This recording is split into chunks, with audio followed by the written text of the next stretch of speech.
क्या आपने कभी सोचा है कि कुछ लोग बहुत मेहनत करने के बाद भी आर्थिक परेशानियों में फंसे रहते हैं, जबकि कुछ लोग कम मेहनत में भी लगातार आगे बढ़ते जाते हैं और उनके जीवन में धन का प्रवाह बना रहता है। आखिर ऐसा क्यों होता है? भारतीय योग और तंत्र परंपरा में एक बहुत ही गहरा ज्ञान बताया गया है, जिसे स्वर विज्ञान कहा जाता है।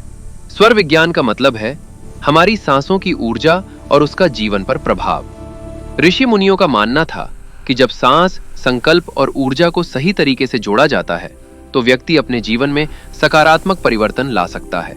आज की इस वीडियो में हम बात करेंगे एक ऐसी लक्ष्मी साधना के बारे में जिसे लगातार 41 दिनों तक करने की परंपरा बताई जाती है। इस प्रयोग के लिए आपको कुछ साधारण चीजों की जरूरत होगी। एक नया मिट्टी का दीपक, सरसों का तेल या घी, रुई की बाती, माचिस, बैठने के लिए साफ आसन। इन चीजों को पहले से तैयार करके रखें। इस साधना को करने के लिए ईशान कोण यानी उत्तर पूर्व दिशा को शुभ माना जाता है। शाम के समय सूर्यास्त के बाद का समय सबसे बेहतर माना जाता है। ध्यान रखें कि आप रोज एक ही समय पर और एक ही स्थान पर यह साधना करें। अब आसन पर बैठ जाएं और दीपक को अपने सामने रखें। दीपक में तेल या घी डालकर बाती लगा दें। इसके बाद एक पल के लिए अपनी सांस पर ध्यान दें। धीरे से गहरी सांस लें और कुछ क्षणों के लिए उसे रोकें। अब उसी समय माचिस जलाकर दीपक प्रज्वलित करें। जैसे ही दीपक जल जाए, धीरे धीरे सांस छोड़ दें।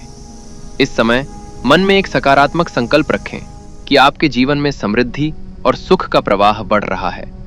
दीपक जलने के बाद लगभग 1 से 2 मिनट तक उसकी लौ को शांत मन से देखें। इसे योग में त्राटक ध्यान भी कहा जाता है। इस दौरान मन में सकारात्मक भावना रखें, जैसे मेरे जीवन में सकारात्मक ऊर्जा और समृद्धि बढ़ रही है। इस साधना का मुख्य नियम है निरंतरता।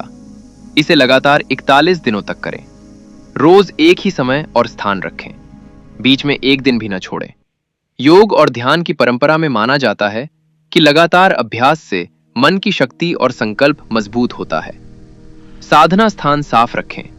सात्विक भोजन और सकारात्मक सोच रखें। जल्दबाजी या लालच की भावना न रखें। इसे ध्यान और अनुशासन के अभ्यास की तरह करें। इस तरह की साधनाएं आध्यात्मिक अभ्यास का हिस्सा होती हैं। इन्हें आस्था, अनुशासन और सकारात्मक सोच के साथ किया जाता है। इन्हें किसी चमत्कारी या तुरंत धन प्राप्त करने के तरीके के रूप में नहीं देखना चाहिए। अगर आपको यह जानकारी रोचक लगी हो तो वीडियो को लाइक करें और चैनल को सब्सक्राइब जरूर करें। कमेंट में लिखें, जय कुबेर महाराज। धन्यवाद।